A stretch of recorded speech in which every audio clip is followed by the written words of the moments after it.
morning, folks, and welcome to the Halloween edition of Money Truth Moments, where your very own Money Truth whisper. Judy Copenbarger, the cat's me out today, right? How are you? I am great. Boo. I Exactly. love it. We've got brewing, bubbly stuff and spiders, and we are in the spirit for the season. No kidding. Yeah, Happy that's right. And Halloween, everyone. happy Halloween, guys. And I'm feeling a little blue today, as you can tell, right? So Dabba here dee we go. dabba die. Can you see with those glasses on?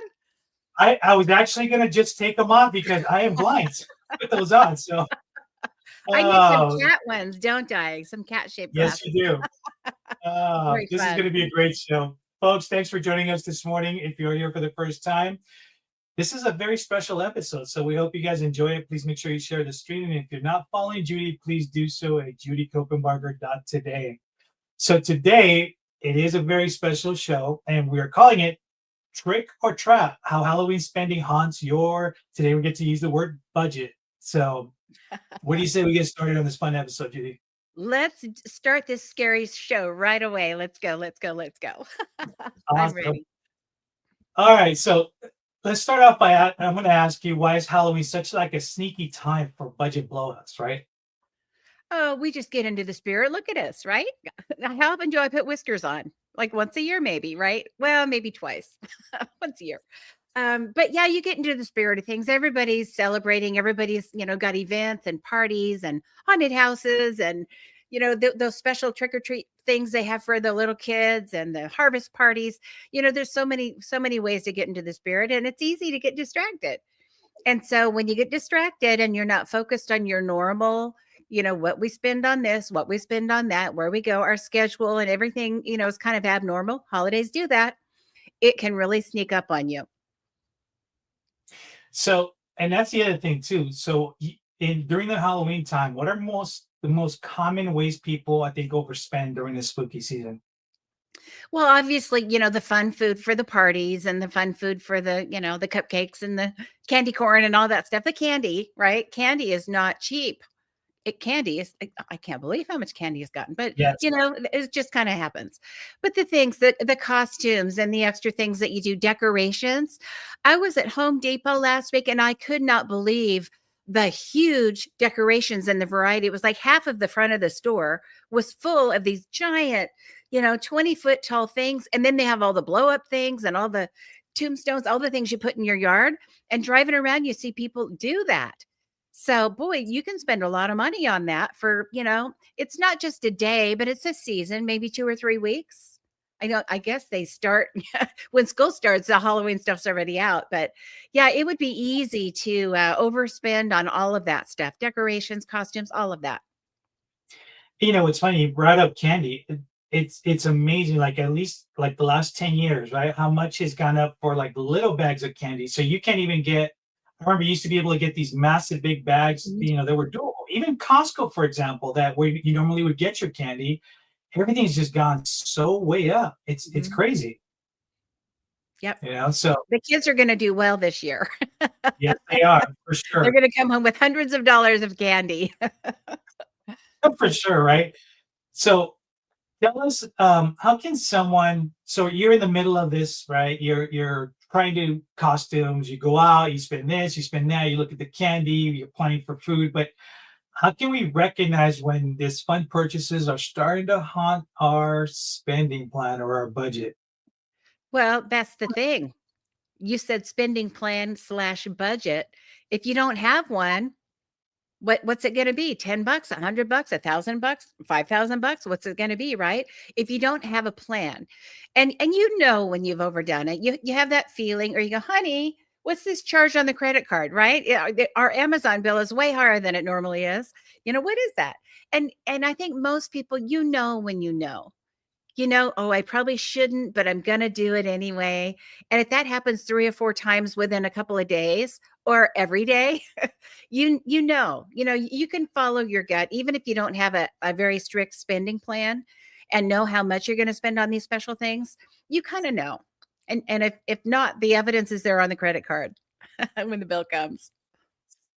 No, and that's true. Some of the things too, I believe, it's harder too as a parent when you have little kids, right? So between the school events and trying to bring cupcakes for the class and all of this and all of that, but um, why do we feel that pressure to go big on costumes? Go big on candy, decorations, and all that. It's almost like we're trying to outdo each other. But what do you think it's that need to do that? I think that's it. I think that's it. Feeling in, as a kid, we want to fit in. It's funny how we try to be so different and distinguish ourselves by doing the same things everybody else is doing.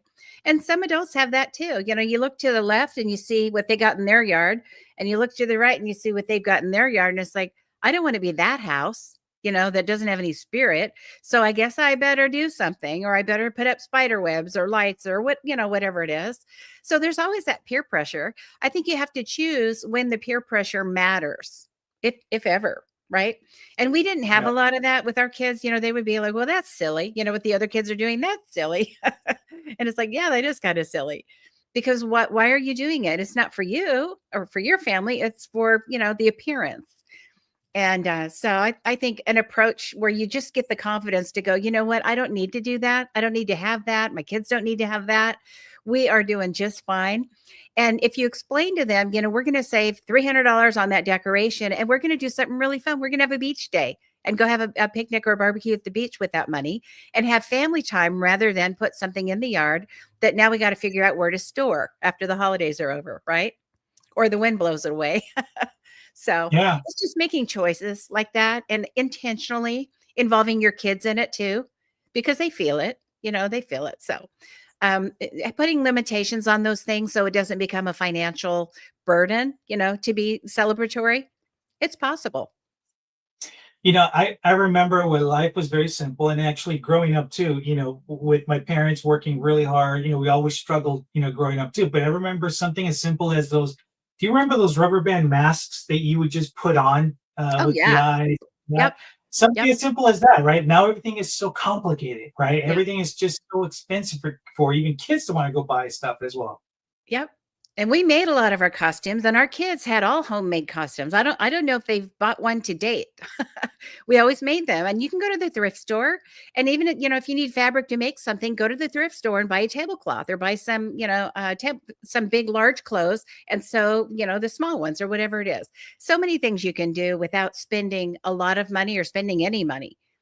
Most of us have stuff lying around in the garage or in the extra dresser, where we could come up with something creative and fun and involve the kids with that too. It's good for them to learn how to make something out of nothing. And I think there's a Mhm. lot more zeal that comes out of that, a lot more zest that comes out of that. You just like, I did that. I didn't just go to the store and buy it. I did that. Yeah, So why not? Why not? it's true. Folks, thank you for joining us on this special Halloween episode of Money Truth Moments with our expert, Judy Copenbarger. In today's episode, we're talking about trick or trap and how the Halloween spending haunts your budget. So make sure you watch the beginning of the show and please share out the stream. Love for folks to also have a good time watching today's episode as well. So let's talk about we're talking about traps, right? So what are the biggest financial traps people fall around holidays, like for example for Halloween? And you talked a little bit about that. Financial trap, not setting expectations, not having a plan. I'm a planner. I love plans. So just having a plan. Hey, we know there's going to be all kinds of opportunities for decorations and parties and candy and all that stuff. What is our plan financially for the season coming up? And if you did that at the beginning of the year, best. But if not, maybe about the time school starts, August or so. Okay, what's our plan for October? We're going to need an extra how many $100 to do what? Or it's not going to be available. So what are we going to do instead to plan ahead and still have a wonderful, creative, great time? So setting expectations, having a plan, that's how you do it. And that's how that's how you measure how well did we do. And if you don't feel like you did well, you end up with that credit card bill. It's like, shoot, now we're going into the big holidays and we already got a All right. credit card, bill to pay.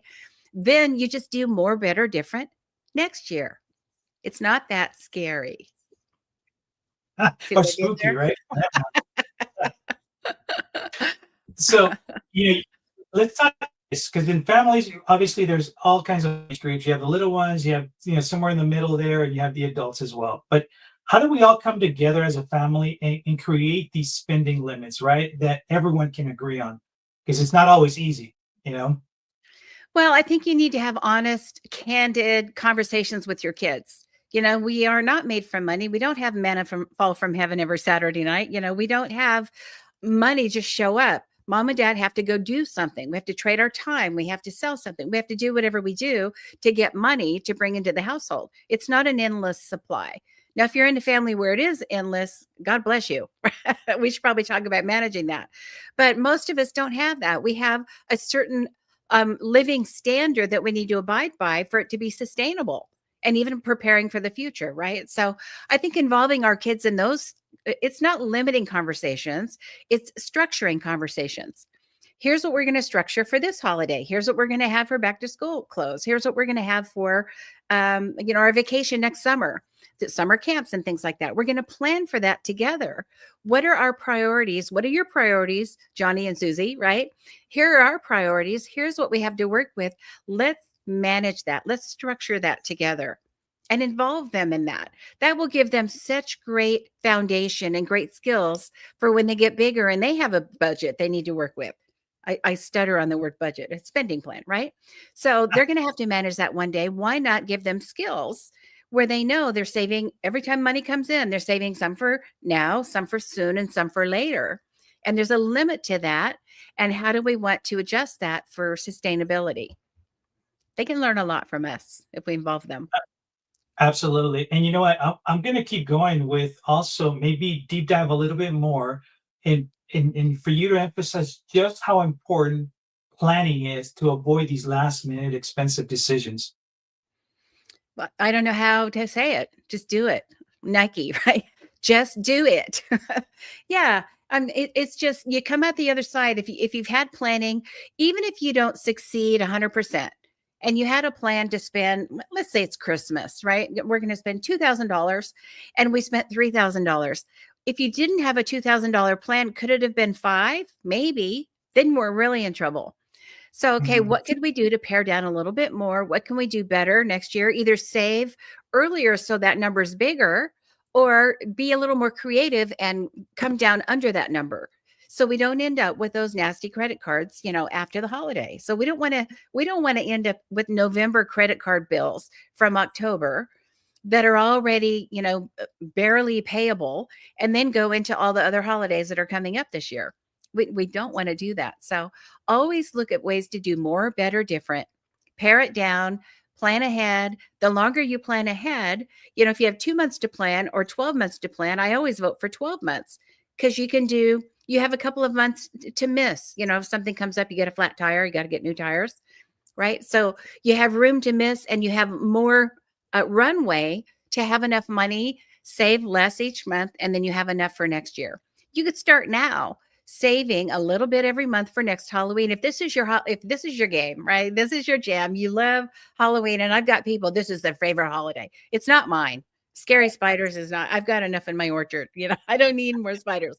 But for people that it is, start now, put a little bit, $50 a month, whatever it is, away all year long. And now you've got a nice big bundle to start with next year to do the big things you want to do. If that's your jam, why not? Yeah, and I would say that's also very helpful for a lot of folks that don't really think about it, right? All of a sudden, you start getting into this debt, and I would say, like, Mhm. what encouragement would you give someone that feels guilty about just overspending, right, during the holidays? Let's start with Halloween. We have Yep. some more coming up too. Yeah, well, the shame thing, the blame, you end up going, you spent too much, you didn't make enough, all of that. Just don't do it. Forgive yourself if you've made financial mistakes, investment mistakes, savings mistakes, spending mistakes, which usually causes the savings mistakes. Um, Forgive yourself, realize it. You got to look at it. Some people never look at it. They just keep going and I don't know why I just can't do money. Well, you can. You got to look at it, and you got to be able to say, I did not do well. I can do better. What tools do I need? And then implement that. That's all you got to do. It's like four little steps, right? So I would say forgive yourself is the big thing. If you've never been, quote, good with money, You can be good with money, and you're in the right place here. We've got all the principles, all the tools you need, what to do, what to stop doing. It's all right here. The Money Truth has all of that.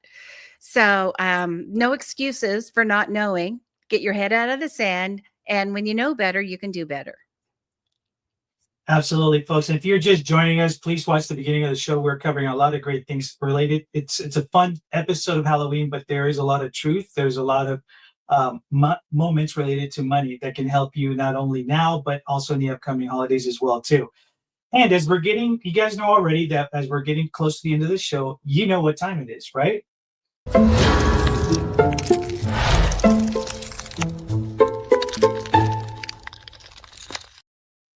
It's our Halloween trip challenge. Oh, the sound effects. The sound effects are so crunchy. Oh my goodness. Yes, I have a challenge for you. We've got a few days left. We're getting down to it. But I would say if you haven't gone out and bought the candy and the decorations and you're about to do that, think of what you can do to be more creative and less spendy, less spendthrifty. And I would just write down what are 5 things that I can do to not spend money and avoid ending up with that credit card bill that I'd rather not have. And what are 5 things that I can do, I don't know, to make this season extra special that don't cost money? What are those things that I could do? Is there a decoration that I can make, a decoration that I can pull out? Is there an event we can do? Do we want to get, how Christmas you go look at the lights, you drive around and look at all the lights. Do we want to go find that neighborhood and look at their decorations instead of putting up our own? And then they can figure out how to spend for it, how to pay for it, and where to store it, right? 5 things. I mean, I think if you as a family come up with a list of 5 things that you can do to be creative about what you would have spent, maybe make some treats instead of buy some treats. There's still a couple days. Get the kids in the kitchen and do something fun like that. And I'll tell you, online there are so many cool recipes of creepy stuff you can make in the kitchen. So do that. Have a wonderful Halloween, and don't overspend. Right? You don't have to do that to have a great time. All right, folks. I hope you guys enjoyed today's episode. We've had a lot of fun, that's for sure. So but the reality is, you've heard the challenge. Please let us know if you have any questions. If you have other topics that you like Judy to address, please let us know as well too. And any last parting words, Judy? Oh, have a scary, spooky, wonderful time with your family. All right, folks. We will see you guys next week. Remember, we're here Tuesday mornings at 8 a.m. with the replay on Thursdays at 8 p.m. Until next time, be safe out there.